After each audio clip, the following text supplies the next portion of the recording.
नहीं, तब भी उसी वक्त ये सवाल पूछा था, अपनों से कोई गिला शिकवा है क्या? वो सवाल का जवाब टाल गए थे। जगमोहन मीणा हार के बाद बोल रहे हैं अपनों ने कर दिया, बड़ी कुटिल राजनीति है।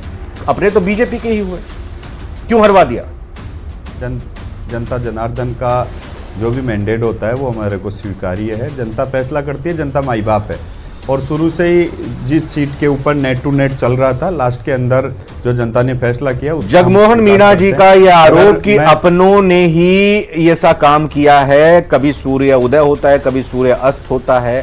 साफ तौर पर उनका इशारा इसी बात का है कि अंदरूनी गुटबाजी कलह कुछ ऐसी रही कि जगमोहन मीणा के साथ साथ किरोड़ीलाल मीणा भी हार गए। राजनीति के अंदर कोई भी चीज को जाहिर करना बहुत बड़ा मुश्किल होता है, मगर कभी कभार होता है कि सूर्य उदय होता है, कभी अस्त होता है, बहुत सारी चीजें। मगर भारतीय जनता पार्टी हर चीज को समावेश के रूप में लेके चलती है।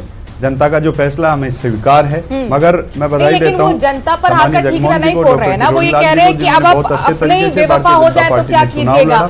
आप ये मानते हैं इंटरनल पॉलिटिक्स यहाँ पर हावी हो गई? दौसा के अंदर भी आपका साथ नहीं मिला। सर, आपको ऑडियो मिल रहा है मेरा? फैसला वो हमारे सर माते हैं। कैलाश वर्मा जी, आपको ऑडियो मिल रहा है मेरा? जी जी। वो ये नहीं कह रहे ना कि जनता ने हमको हरवाया, जनता पर हार कर ठीकरा नहीं ठोक रहे हैं। वो ये कह रहे हैं कि जब अपने ही बेवफा हो जाए तो क्या करिए? वो आपसे सवाल है। अंदर जब रिजल्ट रुझान आते हैं और रुझान परिणाम में बदल जाते हैं, हो सकता है कभी कभार परिणाम आशा के अनुरूप होते हैं, तो बहुत सारी चीजें मन दिल से, एक जो व्यक्ति दिल से मेहनत करता है, मन से मेहनत करता है, बूथ के ऊपर जाके मेहनत करता है, पब्लिक के लिए दिन रात लगा रहता है, और उसके साथ में कभी कभार फैसला भावनाओं के अनुरूप होता है। कहते भी हैं कि अपने पर बीतती है तभी पता चलता है, अपने पर जब बीतती है तभी पता चलता है। लगातार ब्रेकिंग चलती रहेगी, हमने लगातार इस पर जिक्र भी किया। गजेंद्र सांखला जी, बधाई हो, दौसा की सीट जीत गए हैं, लेकिन जगमोहन मीणा जी का यह कहना कि कांग्रेस ने नहीं हराया, मतलब मैं शब्द उनके नहीं है लेकिन उसका मैं शब्द अपने शब्दों को पिरो रहा हूं, कांग्रेस ने नहीं हराया, ये बीजेपी के जगमोहन मीणा अपनों से ही हार गए। गजेंद्र सांखला जी बोलो। सांखला जी का ऑडियो दीजिएगा भाई, कांग्रेस से प्रवक्ता है। तो 7 सीटों पर राजनीति हराने का काम जनता जनार्दन का है, और जनता जनार्दन ने दौसा के परिणाम से इस बात को परिलक्षित कर दिया है कि राजस्थान सरकार की कार्यशैली राजस्थान के लोगों के लिए पिछले 11 महीने में क्या है। जहां मंत्री और पूरा कैबिनेट लगा हुआ, सब लोग लगे हुए, और बार बार ये 11 महीनों में हमने काम किया, धरातल पर कोई काम नहीं हो, उसके परिणामों को परिलक्षित किया है दौसा के रिजल्ट ने। ये बात परिलक्षित करती है, ये बात स्पष्ट रूप से है, जनता इस भारतीय जनता पार्टी की सरकार से त्रस्त है, दबाव की राजनीति। सांखला जी, दरअसल बीजेपी के इंटरनल पॉलिटिक्स को लेकर सवाल था। दौसा में यहाँ पर इशारा किया गया है कुछ जगमोहन मीणा की तरफ से कि अपनों की वजह से हम हारे हैं। नहीं, अब वो तो कहने को कोई तो जवाब देगा ही, लेकिन जनता ने नकारा है, इस बात को स्वीकार करना चाहिए। अब अपनों ने किया या विरोधियों ने किया, वोट अपने होते तो वोट देते, वोट नहीं दिया इसका मतलब वो अपने थे ही नहीं। बात तो यही, चुनाव लड़ता है वो तो यही कहता है मैं चुनाव जीतूंगा, सारे वोट। आपको लगता है दौसा में बीजेपी संगठन के साथ एक साथ चुनाव लड़ती हुई नजर भी आई प्रचार में? नहीं, बीजेपी पर मैं कोई कमेंट्स नहीं करना चाहूंगा। मैं तो यही बीजेपी सरकार पर कमेंट्स करना चाहूंगा कि सरकार की कार्यशैली से जनता त्रस्त है। ये बात निश्चित रूप से दौसा का। लेकिन फिर वो झुंझुनू में क्यों नहीं दिखता है? जी, झुंझुनू में क्यों नहीं दिखा फिर? जी, झुंझुनू में नहीं दिखा। झुंझुनू के अंदर कांग्रेस की कमियां रही, मैं स्वीकार करता हूं। क्या कमियां रही? हमारी कमी रही। कमी क्या रही वो तो हम चुनाव का रिजल्ट के बाद गोविंद सिंह डोटासरा जी को जाना चाहिए था प्रचार करने के लिए, हमें तोला के लिए करेंगे, चर्चा करेंगे। गोविंद सिंह डोटासरा जी को जाना चाहिए था प्रचार के लिए। जी, गोविंद सिंह डोटासरा जी को जाना चाहिए था प्रचार करने के लिए झुंझुनू में। मैं कह रहा हूं आपको, उन सारे फैक्टर्स पर हम बैठ करके प्रदेश कांग्रेस कमेटी के अंदर चर्चा करेंगे। हमारी कमेटी बनी, उस पर चर्चा करेंगे, वहां से पूरी रिपोर्ट्स आएगी बूथ से, किसका क्या रोल रहा, किसने काम किया, किसने काम नहीं किया, ये सारी बातें उसके अंदर आएगी। देवली उलियाला में भी कमी रही, खींवसर में भी कमी रही, सलूमर में भी कमी रही, 84 में भी कमी रही। जहां पर भी अगर कांग्रेस हार रही है, निश्चित रूप से कमी रही है। मैं ये कब कह रहा हूं कि कमी नहीं रही है? अगर हम चुनाव नहीं जीत पाए, ये तो आपका बड़प्पन है कि आप स्वीकार कर रहे हैं कि कमी है। तो दूर करेंगे। बड़प्पन है आपका, स्वीकार कर रहे हैं कि कमी है। नहीं तो देखिए ना, जगमोहन मीणा तो कह रहे हैं कि अपनों ने हरा दिया। सच्चाई को स्वीकार करना चाहिए। अगर सच्चाई को स्वीकार नहीं करोगे तो पॉलिटिक्स के अंदर जनता आपको माफ नहीं करेगी। लेकिन सांखला जी, लोकसभा चुनाव में तो आपने बेहतर परफॉर्मेंस दी थी ना, 11 सीटें। अब आप सोचिए, 11 सीटें आप जीत कर आए थे तो उम्मीद थी कि कुछ बेहतर करेंगे उपचुनाव में, लेकिन यहाँ तो अपनी सीट आप गवा बैठे। नहीं, गंवाने का क्या, बिल्कुल गंवाने का मलाल है हमें, तकलीफ है, हमारी सीट नहीं जानी चाहिए, हमारा समर्थन कम हुआ है, इससे हमें तकलीफ है, इसमें कोई दो राय नहीं है। लेकिन जिस तरह से हमारी भारतीय जनता पार्टी के लोग और भारतीय जनता पार्टी सरकार का झूठा बखान कर रहे थे, उस बखान की सच्चाई भी सामने आई है। क्या हालात है आपके सामने है।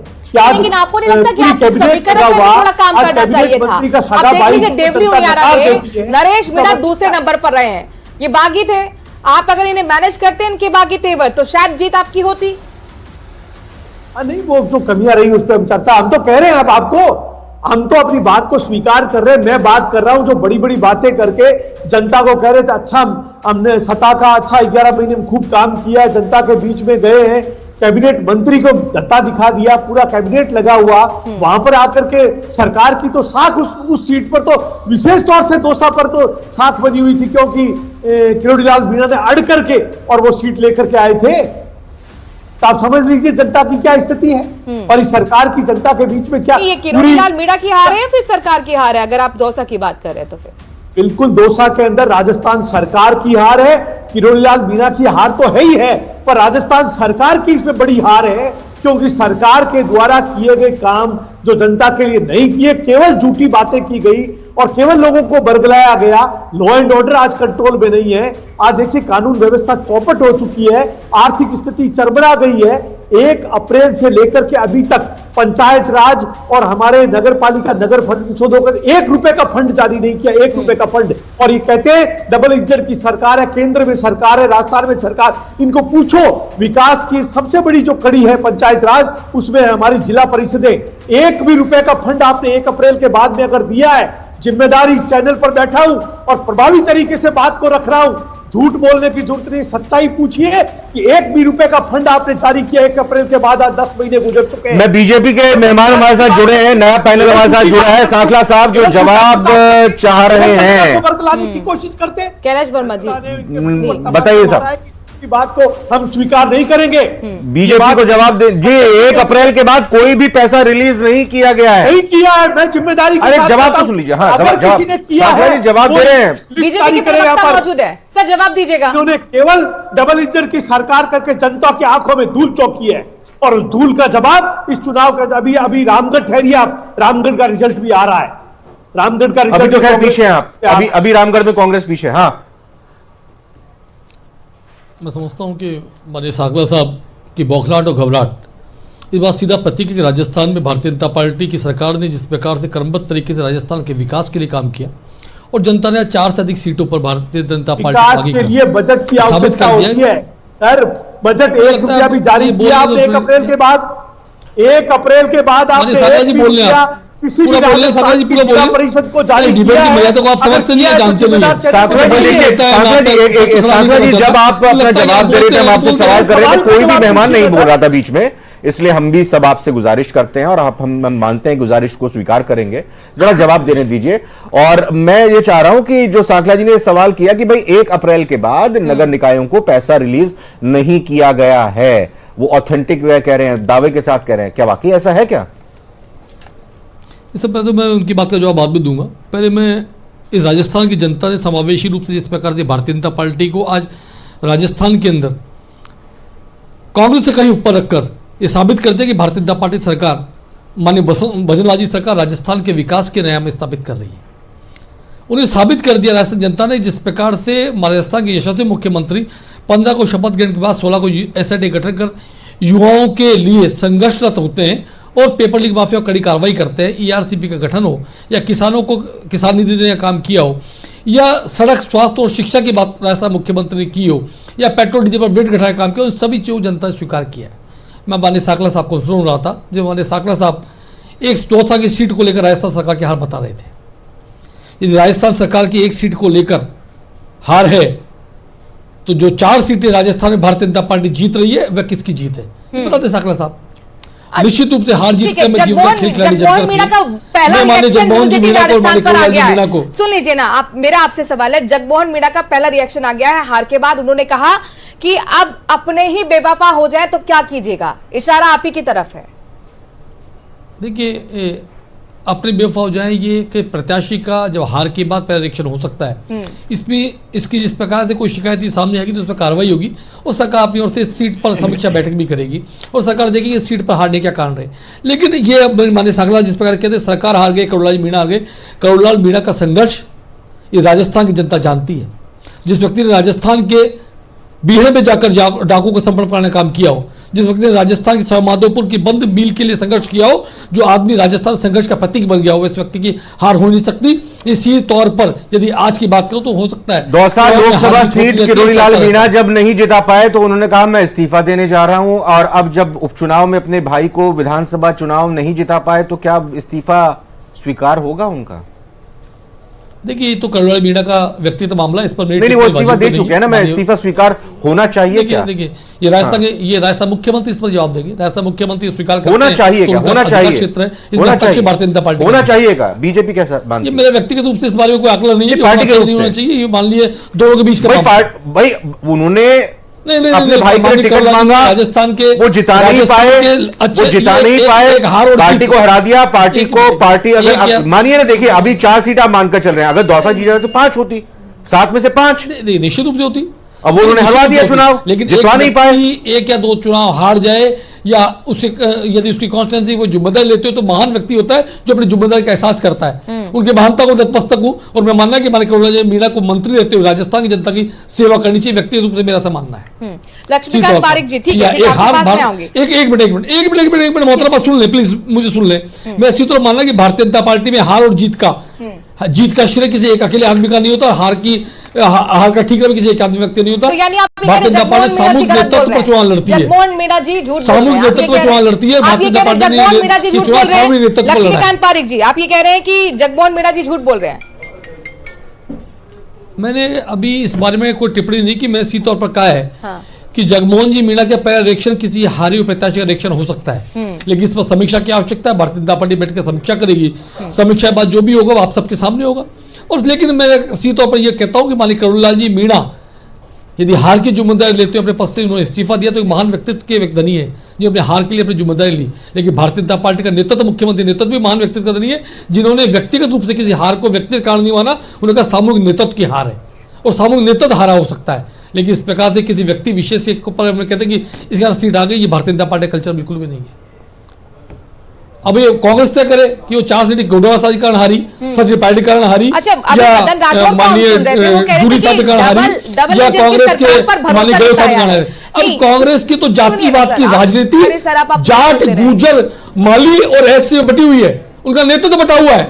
तो नेतृत्व बटी हुई कांग्रेस, जातिवाद की राजनीति कांग्रेस करती है, उसका राजस्थान की जनता ने कराना जवाब दिया। आपकी पार्टी बटी हुई नहीं थी, ठीक है सर, मान लिया। ये बताइए, मदन राठौर अभी कह रहे थे कि डबल इंजन की सरकार पर भरोसा जताया है, ये रुझान बताते हैं, तो वो जो भरोसा था वो दौसा में क्यों नहीं दिखा? वो जो भरोसा था वो रामगढ़ में क्यों नहीं दिखा? सलुम्बर में क्यों नहीं दिखा? देखिए, ये गिलास है मेरे पास, ये आधा खाली आधा भरा हुआ है, इसका निर्णय आपको करना है, सोच आपका हो सकता है। मेरा मानना है कि राजस्थान की जनता ने इस भरे हुए गिलास को आशीर्वाद दिया है और राजस्थान के राजस्थान मुख्यमंत्री ने जिस प्रकार से राजस्थान में काम किया है उसको जनता ने जनादेश देकर जनादेश दिया है। मैं मानता हूं कि भारतीय जनता पार्टी आप तो गिलास भराई और मानकर चल रहे थे ना। एक मिनट आप सातों सीटें अपनी मानकर चल रहे थे ना। एक मिनट, एक सीट थी भारतीय जनता पार्टी की उस समय। आज राजस्थान में भारतीय जनता पार्टी 4 सीटों पर जीते, इसका 3+ हुई है। और कांग्रेस की स्थिति, कांग्रेस थी देवली, सलम्बर, 84 और खींव में 30 स्थान पर है। अपने प्रत्याशियों को दूसरे स्थान पर लाने के संघर्ष नहीं कर पाई कांग्रेस।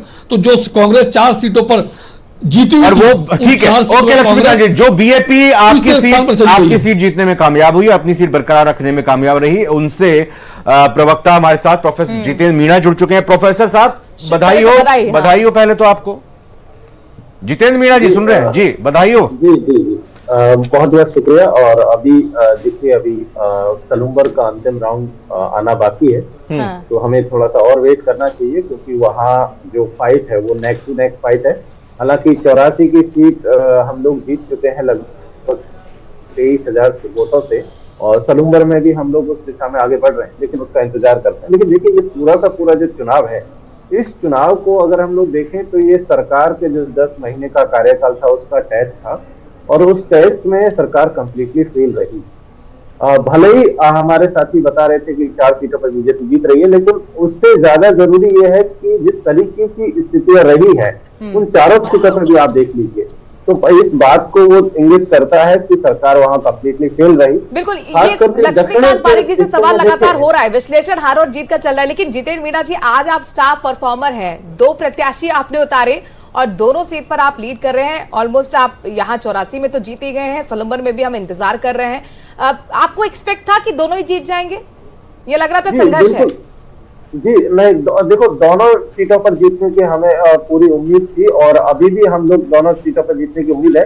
देखिए जिस तरीके से पूरे चुनाव को बीएसपी ने लड़ा, खास करके राजकुमार जी के नेतृत्व में और बाकी हमारे जो राष्ट्रीय टीम थी उसके नेतृत्व में, उसका एक ये असर आपको देखने को मिल रहा है। और हम लोग लगातार पहले दिन से ही इस सीटों पर काम कर रहे थे। हम लोग 2023 के चुनाव में भी 3rd नंबर पर थे सलूम्बर में और 84 हम लोग जीत लिए थे, लेकिन तब से सलूम्बर पे हम लोगों का